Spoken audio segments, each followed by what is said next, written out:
Assalamualaikum warahmatullahi wabarakatuh. Nama saya Cindy Sundari, NIM 191401300039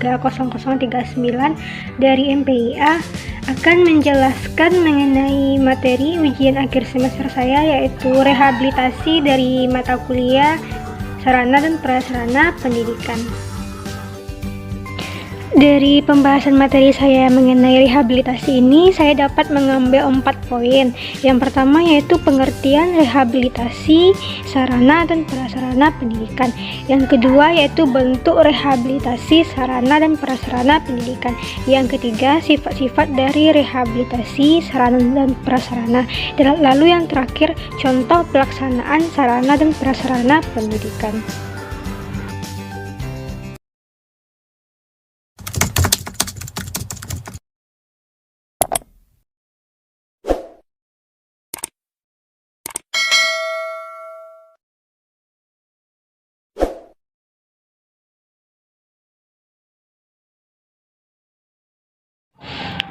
Poin pertama, saya akan membahas mengenai pengertian rehabilitasi. Rehabilitasi berasal dari bahasa re, yaitu kembali, sedangkan habilitasi berarti kemampuan. Dari kata tersebut berarti rehabilitasi mengembalikan kemampuan. Saya kutip pengertian dari Gunawan bahwa rehabilitasi tersebut merupakan memperbaiki barang atau bangunan dengan cara tambal sulam. Dari pengertian yang telah saya kutip melalui materi di layar ini, dapat saya simpulkan dari pengertian di atas bahwa rehabilitasi tersebut merupakan suatu kegiatan yang dilakukan dalam proses pemeliharaan barang guna memperbaiki sarana dan prasarana atau bangunan dari kerusakan dengan cara tambal sulam atau pergantian suku cadang agar barang bangunan tersebut dapat dipergunakan lagi sehingga mempunyai daya pakai yang lebih lama daripada sebelumnya. Begitulah mengenai pengertian rehabilitasi secara singkatnya. Materi kedua yaitu bentuk pemeliharaan sarana dan prasarana pendidikan. Yang pertama yaitu sarana dan prasarana pendidikan berdasarkan ukuran waktu. Yang pertama itu pemeliharaan sehari-hari, yang mana pemeliharaan ini dapat dilakukan setiap hari atau setiap atau sesudah memakai barang tersebut. Dapat kita contohkan seperti pegawai sekolah memakai kendaraan mobil, lalu yang memegang mesin tik, mesin stensil, dan sebagainya, yang mana harus dilakukan kebersihan dalam pemeliharaannya, lalu memperbaiki dari kerusakan-kerusakan kecil dari barang tersebut. Lalu selanjutnya pemeliharaan berkala.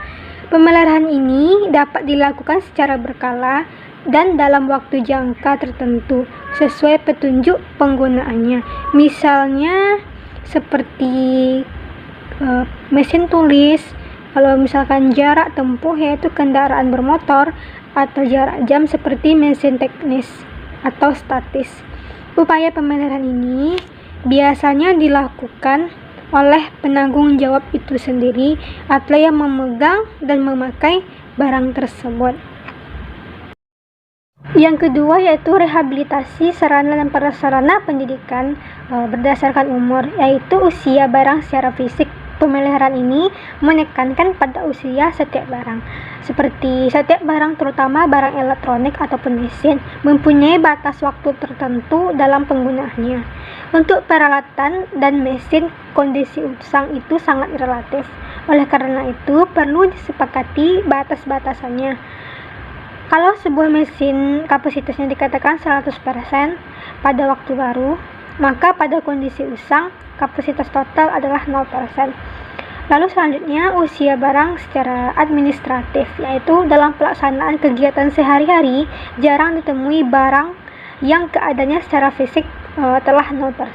Sebab kalau terjadi hal yang demikian, jelas telah mengganggu kelancaran kegiatan dalam pembelajaran atau organisasi. Oleh karena itu biasanya barang dalam kondisi yang kapasitasnya lebih kurang dari 50% sudah dikatakan atau sudah diusulkan telah usang atau dihapus. karena hanya mempersempit ruangan saja dan bisa menambah biaya penanganan dari barang tersebut. Selanjutnya poin ketiga yaitu rehabilitasi berdasarkan penggunaan barang, yaitu dapat kita contohkan barang yang digunakan harus sesuai dengan penggunaannya atau fungsinya sehingga dapat mengurangi kerusakan dari barang tersebut. Misalnya penggunaan komputer yang digunakan untuk keperluan kantor ataupun untuk praktek-praktek dalam sekolah tersebut, bukan untuk hal yang lainnya. Lalu selanjutnya poin yang terakhir yang keempat, rehabilitasi sarana dan prasarana pendidikan menurut keadaan barang. Yang pertama yaitu pemeliharaan untuk barang yang habis dipakai, terutama ditujukan pada saat penyimpanan sebelum ataupun sesudah penggunaan dari barang tersebut. Yang kedua, pemeliharaan terhadap barang tahan lama seperti mesin-mesin dan lain sebagainya, yang mana memerlukan pemeliharaan sehari-hari dan pemeliharaan berkala. Pemeliharaan sehari-hari dilakukan oleh pegawai yang bertanggung jawab atas pekerjaan alat-alat tersebut.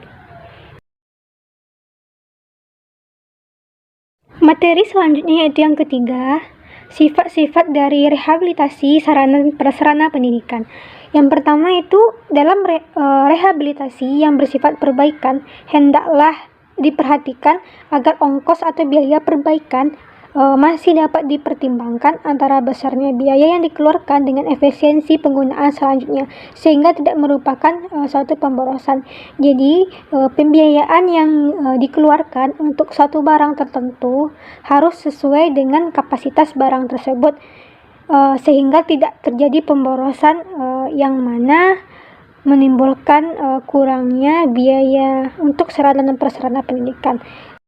Lalu selanjutnya, rehabilitasi yang bersifat penambahan atau tambal sulam atau yang disebut dengan modifikasi. Selain harus diseimbangkan dengan biayanya, perlu juga diseimbangkan dengan barang aslinya agar setelah rehabilitasi fungsi dan perannya tidak berubah begitu saja. Materi terakhir yang keempat yaitu bentuk dari pelaksanaan rehabilitasi sarana dan prasarana pendidikan tersebut. Yang pertama yaitu rehabilitasi tanah.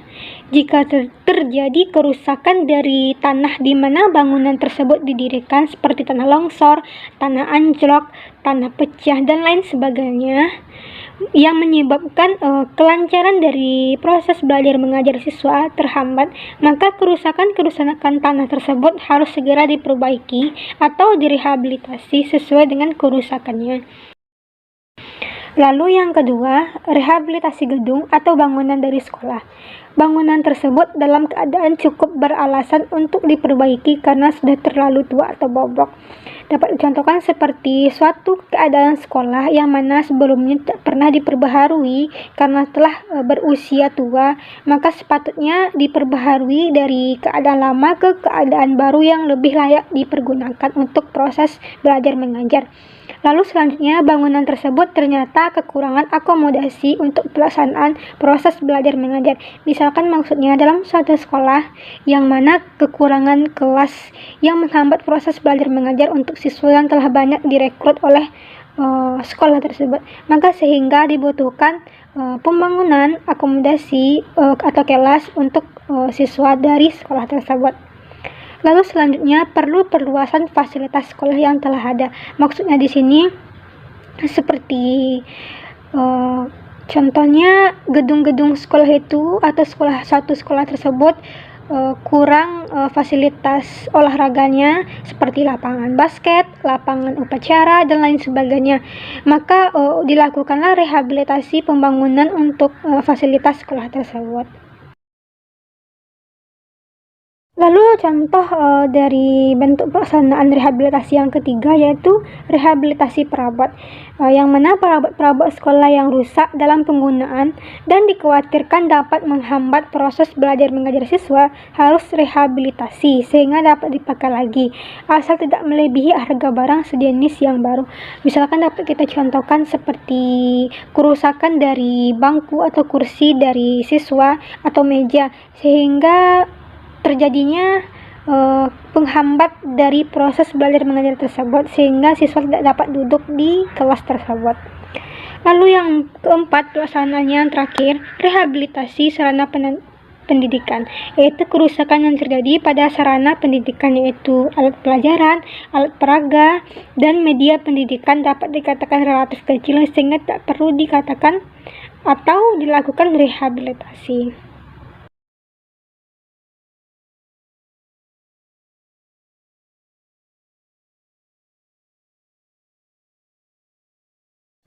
Dari materi yang telah saya paparkan, dapat disimpulkan bahwa rehabilitasi sarana dan prasarana pendidikan adalah suatu kegiatan yang dilakukan dalam proses pemeliharaan guna memperbaiki sarana dan prasarana pendidikan dari kerusakan dengan cara tambal sulam atau penggantian dari suku cadangnya agar bangunan tadi dapat dipergunakan lagi sehingga mempunyai daya pakai yang lebih lama. Dengan catatan bahwa rehabilitasi tidak mengubah arsitektur maupun struktur bangunan, tetap dipertahankan seperti semula. Rehabilitasi sarana dan prasarana pendidikan dilihat dari bentuk-bentuk upaya yang dilakukan dapat dikelompokkan ke dalam 4 bentuk, yaitu rehabilitasi berdasarkan ukuran waktu, rehabilitasi berdasarkan umur penggunaan barang, rehabilitasi berdasarkan penggunaannya, dan rehabilitasi berdasarkan kondisi barang tersebut. Dalam tindak rehabilitasi ada beberapa hal yang diperhatikan, antara lain dalam hal rehabilitasi yang bersifat perbaikan, rehabilitasi yang bersifat penambahan, serta atau tambah sulam atau modifikasi, selain harus diseimbangkan dengan biayanya.